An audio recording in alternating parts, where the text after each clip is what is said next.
How many American citizens remain in Afghanistan? I don't know. Well, Pentagon Press Secretary John Kirby earlier today restating the mind-boggling fact that the Department of Defense does not actually know how many American citizens are in Afghanistan. And that's not even to say how many of our Afghan allies are still there, civilians, interpreters, and also their families. I mean, these people will definitely, inevitably be the target of the Taliban. I mean, something that is likely and already has begun. My next guest is someone I spent a significant amount of time with while serving in Iraq. That's me and him. He was my interpreter, and he saved a lot of our lives over there, did some good work. He's also written a great book called Codename Johnny Walker, detailing his time serving with us as Navy SEALs. And for the ease of pronunciation, we're just going to go with what we called him overseas. Johnny Walker, welcome, brother. Thanks, brother. Thanks. So I got to say, like, you were there during the drawdown of Iraq. You saw similar stuff, people getting left behind. The State Department couldn't get their act together, get people out in time. You got out in time. You served America as an Iraqi citizen. You served our interest as Americans far more than many people in this country will ever know. And, you know, for a country that is not able to take care of its own citizens like we're seeing in Afghanistan right now, the war zone, what's your response to the Biden administration complete debacle? So if you look at the history from day one, when establishing United States, this country built by people, not by politics. The people built this country as land of freedom. Mm-hmm. But I have one concern, something I didn't understand from day one, working with you guys until now. All the time, the Democrat, they have embarrassing chaos decision. Look at Benghazi. Hillary Clinton. Look at to Obama, 2011, pulled the troops from Iraq and he make vacuum and Iran fill the gap and ISIS. And look at now, in sensitive time, Biden, he want to pull the troops with no plan. And he just compared numbers and equipment. It's so embarrassing to every Americans. And I know every American house right now, they have sad story about what happened in Afghanistan. This is not who we are. Yeah. This is not what we're hearing. And you know, brother, no matter how many countries they want to unite to destroy us, no one can destroy us. Right. The destroyer is going to come from inside. And those administration, since Hillary, Obama, and now Biden, they want to destroy our country. But I'm telling you, yeah, as much as they strike us, as much as we unite and we face them. Right. But it's sad. Brother, I'm talking with Afghani people every day, me and other people, we, thank God, save some lives. But it's like we feel guilty. That this administration make every Americans guilty and ashamed.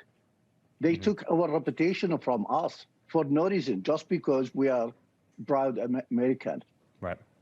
Yeah, no, it is. Now, here's another guy that you probably won't like either, George Stephanopoulos. He asked President Biden about the Afghan allies left in the country. I want you to listen to what he has to say. Are you committed to making sure that the troops stay until every American who wants to be out is out? Yes. How about our Afghan allies? Does the commitment hold for them as well? The commitment holds to get everyone out that, in fact, we can get out and everyone should come out. And that's the objective. That's what we're doing now. That's the path we're on, and I think we'll get there. You know, Johnny, you went through a similar experience when you were in Iraq. You were desperately trying to get your visas, get your green card, get over here, get your family over here to America, and you had a heck of a time trying to do it. Tell us about how this makes you feel and how Biden is, you know, going to do the same thing in Afghanistan. What I can say is I waited 3 years to have my visa SIV to come to United States. Every day, me and my family were about to kill. And thanks God, Navy SEAL, they don't left me behind. Mm-hmm. But what is Biden doing right now is almost destroyed the American reputation day after day. Look at the airplane. People, they hang on the airplane. 99%, they know they will be died. Mm-hmm. Just because they want to have the American freedom and they don't want to live with Taliban. Right. And it looks like he thinks Taliban is going to be nice for now or something. No matter how much the snake changes the skin, it's going to still a snake. You know what I mean? Now China, Russia, Iran, they have contract with Taliban. So we pay the blood, we pay the money, and we give it to someone else. It's so confusing. There is no logic. There is nothing. Yeah. I mean, from day one, Biden, he run our country. Gas goes up. Vaccine every day give us headache. Kamala Harrison, she visit another country, and she never care about immigrant, legal immigrant. She care about the southern border, innocent people. They just want to have innocent life in the United States. So every step in this administration is confusing and taking our honor away. Yeah. I remember our guys when they killed, thanks God, we have Marcus Luttrell alive to tell us the story. Those people sacrifice not for Joe Biden, for our freedom. But imagine if they know this is what Joe Biden can do. Do you think they can go? Oh, yeah, No. they wouldn't help them. No, not at all. You know, I got to say, I got about 15, 20 seconds left, but, you know, what's your solution to something like this? Bro, it's easy and simple. Trump. And if anyone says, I'm not Republican, I'm not Democrat, I'm not a Christian, I'm Muslim, I'm from Iraq, I'm American citizen now. I support him 100%, not because he's good with me. I never met him. It's my honor to meet him, but I don't want to be witness at the end of my life to collapse this nation. I don't have another home. And I know in deep my heart, only Trump is gonna bring our home back. We need him now. Yeah. Well, brother, America is always your home. We appreciate you joining us. Thank you very much, Johnny Walker. Salute, brother. Thank you. All right, with the Taliban overtaking Afghanistan, that now means that they're in control of the country's economy. Not only does that have disasters, well, here we are. The Taliban's takeover of Afghanistan now means they're also in control of the country's economy. On Sunday, the U.S. froze nearly $9.5 billion in assets belonging to the Afghan Central Bank and stopped more shipments of cash as it tried to keep the Taliban from accessing the money. But over the course of 2 decades, the Afghan government has received $83 billion with a B dollars from the U.S. Most of that money was used on guns, ammunition, helicopters, and other equipment, which, of course, the Taliban now has. Now, the question is, should the U.S. change its policies when it comes to supplying countries like Afghanistan with so much money? Short answer, yes. But for more on this, let's bring in business and marketing analyst Seth Denson. Joins us now. Sir, how are you? Carl, good to be here, buddy. I'm doing well, thanks. Okay, so I am like livid about this stuff. Like, this is the same government that doesn't trust you and I with AR-15s, but we're just going to leave drones and strikers and machine guns and all this other crazy stuff so the Taliban can have it, right? Yeah, I mean, this is ludicrous. It just doesn't even make any sense. And again, you know, I talk about the global business aspect, the U.S.-based business aspect, but when we talk about the overall financial impact this could have to now the Taliban-based Afghani government, that's terrifying. I mean, we're effectively funding a terrorist organization at this point, but not only doing it with monetary means, we're doing it with military means, and that's terrifying. Now, if there is I won't call it silver lining in all of this, but if there's a little bit of one, it's the fact that the Taliban doesn't know how to manage a lot of these assets. For example, you mentioned the $84 billion. Well, it's estimated only about $400 million of the military equipment is workable, quite frankly, because they don't know how to work it. And it wasn't maintained well. And so, I mean, again, it's still $400 million of stuff out there, but it'll be interesting to see what the Taliban can ultimately do with it. But here's the thing, and I realized this being in Iraq. Like, first off, when I left Iraq, we literally lined up Humvees, put them together, and called in airstrikes on them so they wouldn't be accessible to whoever may take them. I mean, look, we armed and trained the Taliban. This is woe have people forgotten. We created the Taliban to keep Russian influence out of Afghanistan. It's in the movie Charlie Wilson's War. You should definitely watch it. Not you. I'm sure you know, but here's the big problem is the Taliban, I believe, will take advantage of the opium and heroin trade, along with the booming methamphetamine production. This is big, and this is like a global problem big. What do you see happening here?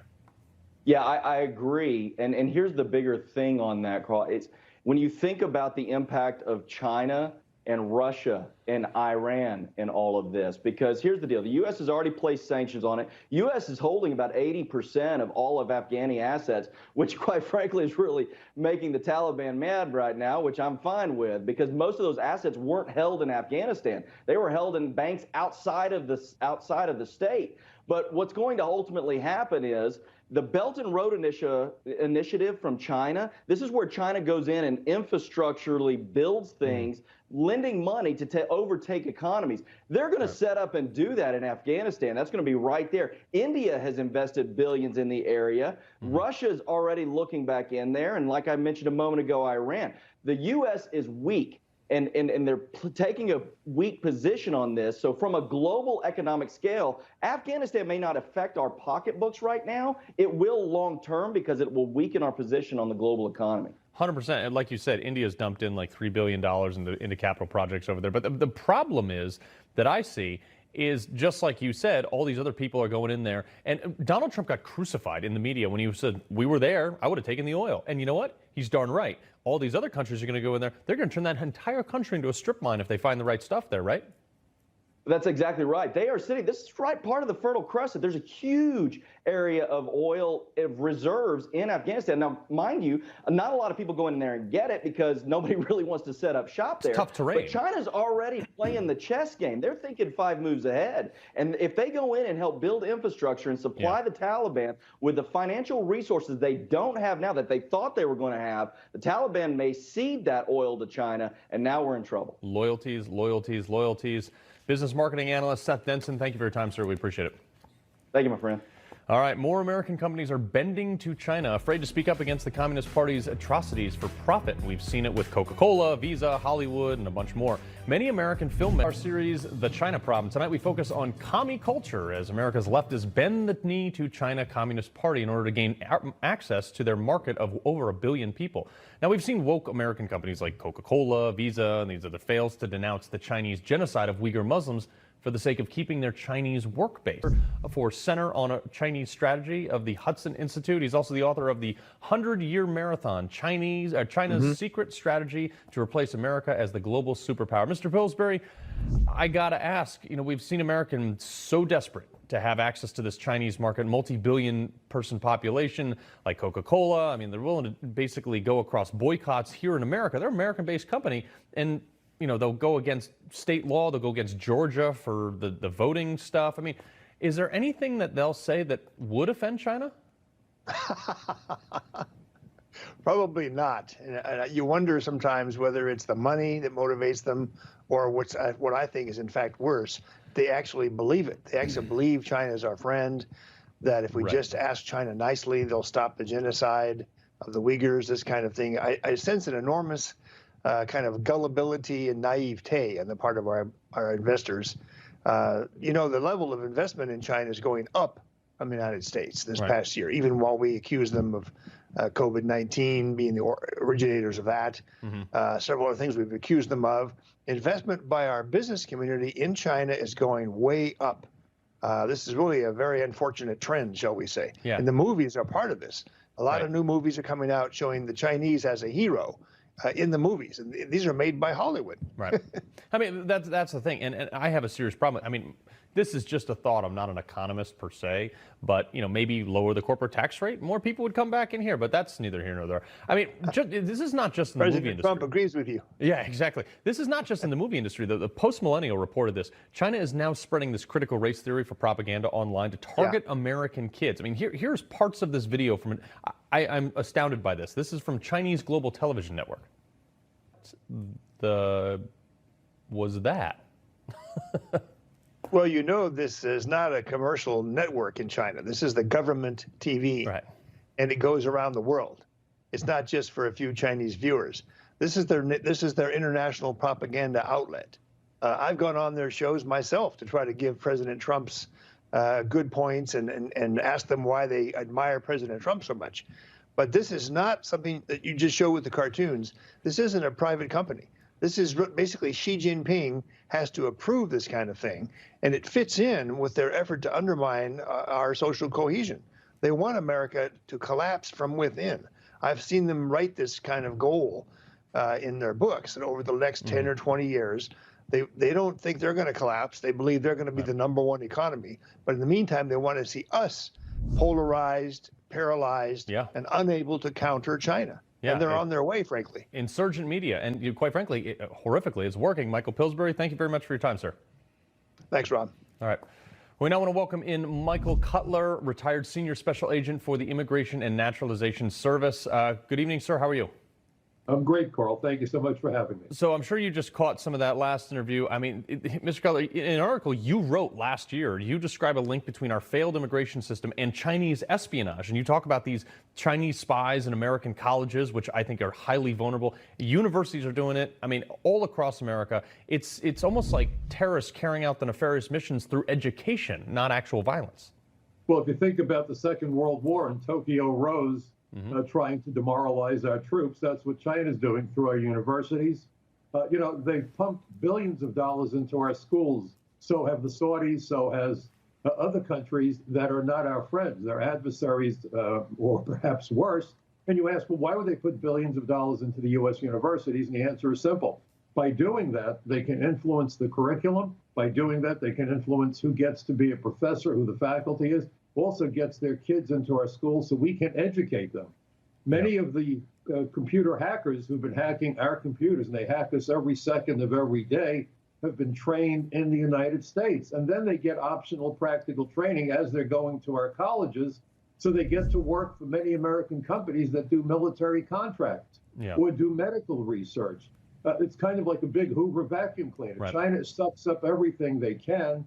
They even have something called the 1,000 Grains of Sand program, or the 1,000 Grains of Rice program, rather, forgive me, where they tell their people, when you go to America, we don't expect you to bring back the entire blueprint for the F-22, but you get us the landing gear, you get us the avionics, you get us the control system. Right. And then they can reassemble it. That's why many of their fighter jets look like our jets. Yeah. But, you know, just to put a fine point on what's happening in Afghanistan, let's remember that China and Afghanistan share a 47-mile border. So they don't have to travel far to get to Afghanistan. And everything you've said is right. They are determined to become the preeminent world power economically, militarily. They put several warships to sea on the same day just about a month ago. And, you know, we're worrying about being woke. The Chinese government has no concerns whatsoever about human rights or anything else. We're worried about climate change, but they in India get a pass for the next decade, crippling us and giving it an advantage to people that want to overtake the U.S. economy. And think about the campaign contributions. Campaign contributions are bribes. It's Orwellian to call them contributions. As a federal agent, I couldn't take a cup of coffee on duty. Exactly. So we're our own worst enemy, aren't we? And by the way, Donald Trump was the first one to go after this through his Secretary of Education, Betsy DeVos. 100%. And you know, people just, I think they just don't want to see it. Michael Cutler, thank you very much for coming on the show, sir. Thank you so much for having me and covering this important topic. Always. Coming up, Nike's latest attempt at getting woke. News from the left. Joining us tonight is Jake Beckett, he former NFL player, Iraq War veteran, and an Arkansas State Senate candidate. Welcome, Jake. How are you? Great, Carl. Thanks for having me on. My pleasure. So actually, I'm very interested to get your take on a lot of this stuff. Shortly after the U.S. women's basketball team won the gold medal in Tokyo Olympics, Nike dropped this ad to appease these like wokey customers. Why don't you take a look at this? Play basketball. I mean, condemning history as patriarchy. I mean, like, what is this thing? Like the CIA did something like this too. I mean, can we just get back to society as normal? Well, I'm with you. I don't want to speak for Alexander the Great, but I think he might be upset to learn that his feat of conquering the known world, establishing an empire from Greece to India before the age of 32 has now been eclipsed by some athletes who throw a ball into a hoop. I mean, look, I'm not trying to run down sports. Most of which haven't even moved out of their parents' house until the age 32.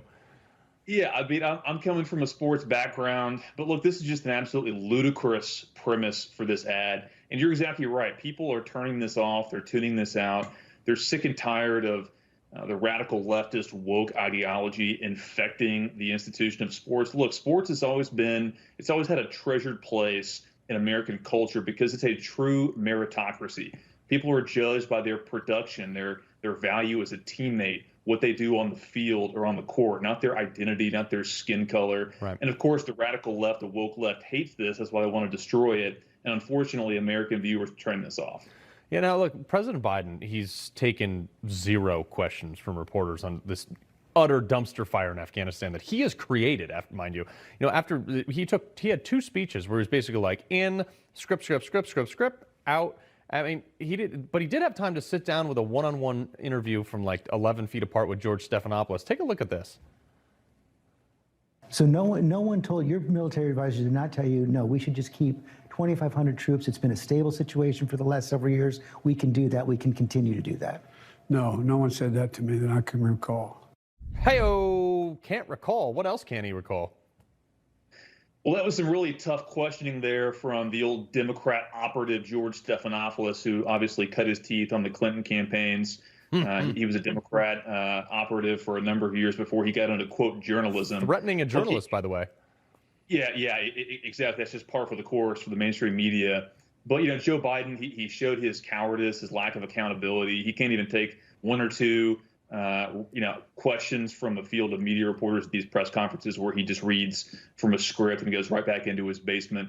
The American people deserve better leadership. This catastrophe in Kabul is squarely on his shoulders, and the American people deserve answers. They're not getting them from Joe Biden. No, absolutely not. I mean, to me, it's just remarkable. You know, an MSNBC columnist has taken a heinous potshot. You know, conservatives comparing pro-life Republicans with Taliban militants in a recent op-ed. I mean, Taliban pro-life. Taliban's not exactly pro-life, they're depriving women of freedom, imposing religious beliefs, stoning people in the streets, beheading people. I mean, really? Well, if you pay attention and listen very closely, people will always tell you who they truly are.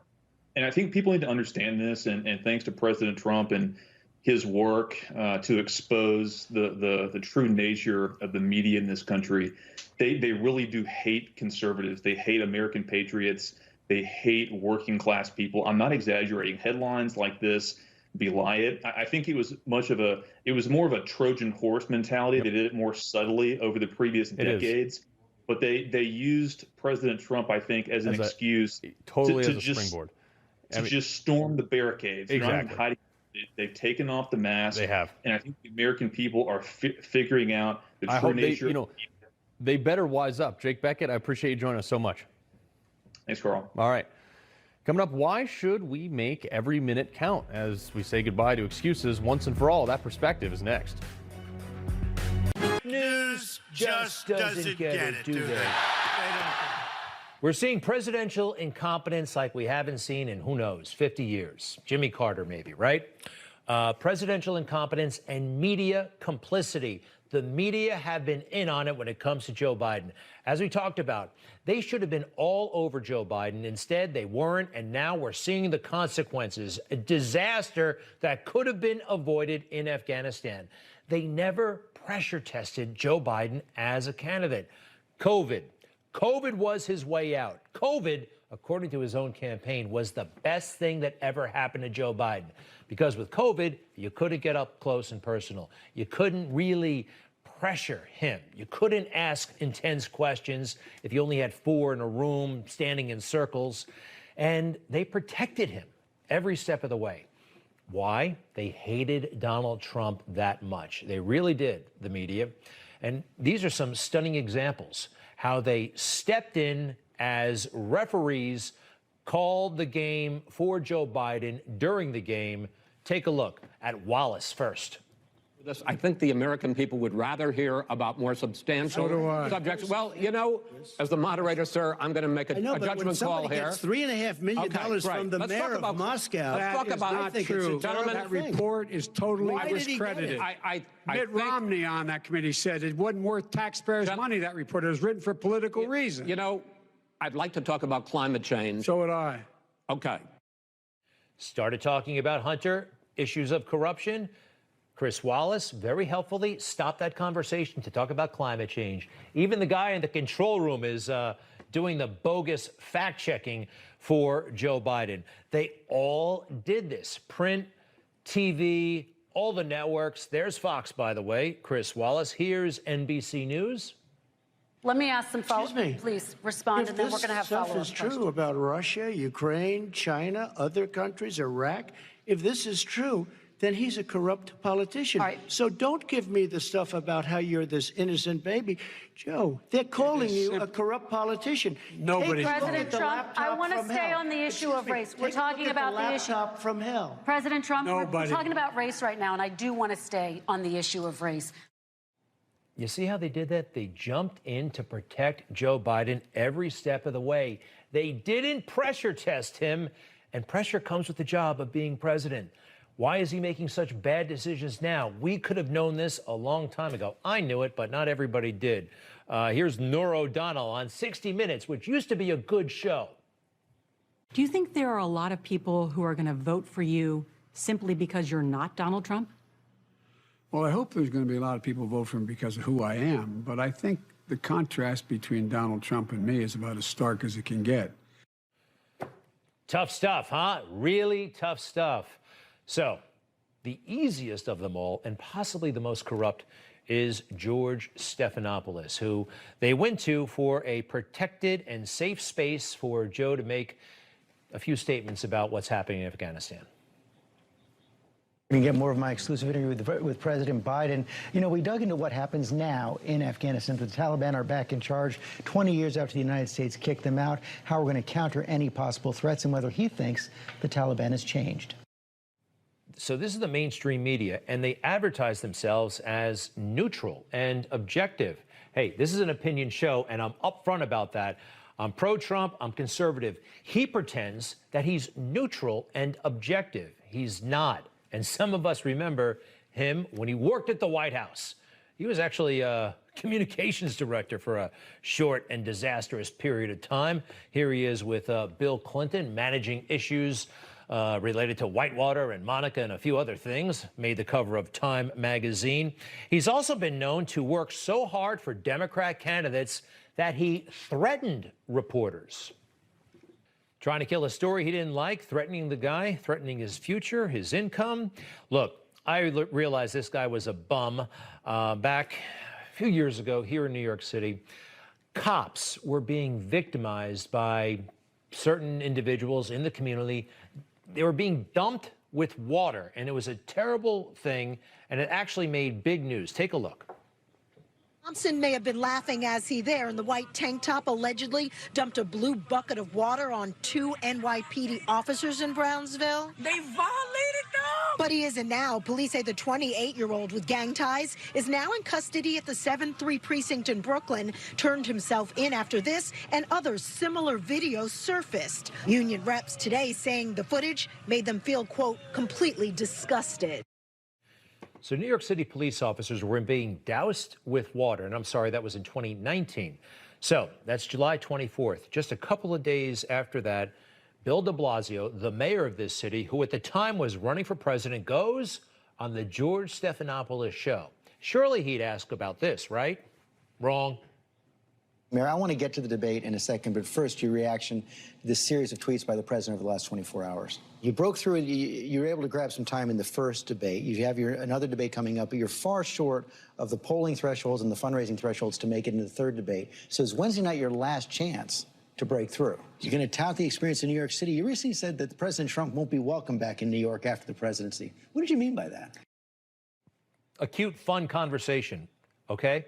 But they didn't go to what was, at the time, a major vulnerability, his cops being pulverized with water on the streets of New York. It really is rigged, isn't it? The game is rigged. And they never stop lying, especially when they raise their voices and promise that they're going to fight for us. Well, I'll do as president what Donald Trump hasn't. I'll fight for you. I will fight for you. I want to fight for you.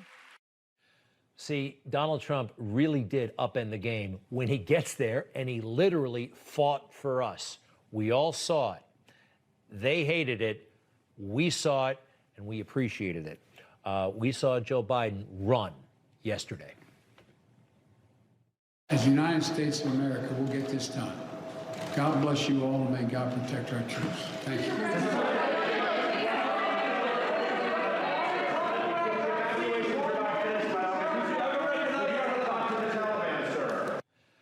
right. Did I say run? A slow walk away. But that is not fighting for anybody.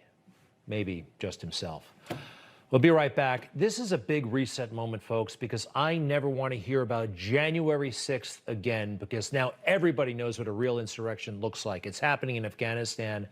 The only time I want to hear about January 6th is about Ashley Babbitt. We'll return in a moment. You're looking at former General Michael Flynn. Had a very successful career in the Army, went to the very top of the intelligence community, later served as President Trump's national security advisor until he was unfairly and probably illegally targeted by the FBI. But his knowledge in the sphere of national security is unquestioned, and his expertise in Afghanistan is far-reaching. General, welcome back to Newsmax. How are you? I'm doing great, Greg. Thanks for having me back. You bet. What are your thoughts this catastrophe that we're still witnessing? Yeah, so let me reel off a few things, because I think I want to take this from a different perspective, and I hope that we have the time to cover a couple of things. But America is reeling right now from crisis to crisis. And I mean, and I think that your show has been covering a lot of this. We're going from one thing to another. So let me just rattle off a few on the domestic front and then talk a little bit about foreign policy and dig right into Afghanistan. First, we have this incredible COVID confusion health scare. We are dealing with election fraud still. We have this education indoctrination with this critical race theory being shoved down our children's throats, illegal immigration at the border, which I think you've talked about actually tonight, or you've certainly talked a lot about in the past. We are defunding the police across the country, and we're seeing rising crime. And the recent shooting of a couple of beautiful young girls in Chicago was just devastating and heartbreaking. One killed, one severely wounded, and everybody needs to say some prayers for her. We have drugs on our streets, much worse, and partly because of the illegal immigration problem that this administration, the Biden administration, has allowed. It's beyond epidemic. We have censorship and the cancel culture where the Taliban is allowed on Twitter. The Taliban spokesperson is allowed on